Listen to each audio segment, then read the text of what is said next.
இன்னைக்கு இந்த கஸ்டமர்ட்ட செம்மையா திட்டு வாங்க போறோம் அப்படின்னு தான் நினைச்சேன். அப்படி என்ன பண்ணேன்னு தானே கேட்குறீங்க.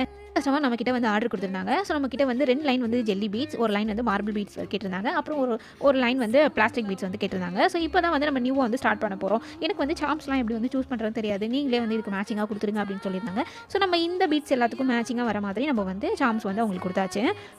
அடுத்து அவங்களுக்கு கொரியரும் நம்ம வந்து பேக் பண்ணி அவங்களுக்கு அடுத்த நாளே வந்து சென்ட் பண்ணியாச்சு. எப்போதுமே போஸ்ட் ஆஃபீஸில் தான் வந்து கொரியர் பண்ணுவேன். ஸோ இந்த டைமும் நம்ம வந்து போஸ்ட் ஆஃபீஸில் தான் இவங்களுக்கும் நம்ம வந்து கொரியர் பண்ணியிருந்தோம். ஆனா அவங்களுக்கு 5 நாளாயும் உங்களுக்கு கொரியர் கிடைக்கவே இல்ல. இந்த மாதிரி நமக்கு நடந்ததே கிடையாது. நம்ம கிட்ட வாங்குற எல்லாருக்குமே தெரியும். ஒரே நாள்ல கிடைச்சிரும். அப்படி இல்லன்னா மறுநாள் கிடைக்கும். 2டே நாள் தான். ஆனா இந்த கஸ்டமருக்கு மட்டும் இத்தன நாள் ஆயிருச்சு. ஸோ எனக்கு ரொம்பவே பயமா இருந்துச்சு. என்ன சொல்ல போறாங்களோ அப்படின்னு. ஆனா அந்த கஸ்டமர் நம்ம கிட்ட எதுக்குமே சொல்லல. எனக்கு லேட் ஆனாலும் பரவாயில்ல. பார்சல் மட்டும் வந்துட்டா போதும் அப்படின்னு ரொம்ப ஸ்வீட்டா வந்து நம்மகிட்ட பேசினாங்க. இந்த ஆர்டர் யார் குடுத்திருந்தா அப்படின்னா, சென்னையிலேருந்து பாக்கியலட்சுமி அப்படிங்கிற ஒரு சிஸ்டர் தான் ஃபர்ஸ்ட் டைம் நம்ம கிட்ட வந்து ஆர்டர் குடுத்துருக்காங்க. நம்ம அனுப்புன இந்த பார்சல் அவங்களுக்கு ரிசீவும் ஆயிடுச்சு. ரிசீவ் ஆகி நமக்கு மெசேஜும் அனுப்பிட்டாங்க. ஸோ இது மாதிரி வேணும் அப்படின்னா ஸ்க்ரீன்ல தெரிய நம்பருக்கு வாட்ஸ்அப் பண்ணி ஆர்டர் பண்ணிக்கோங்க.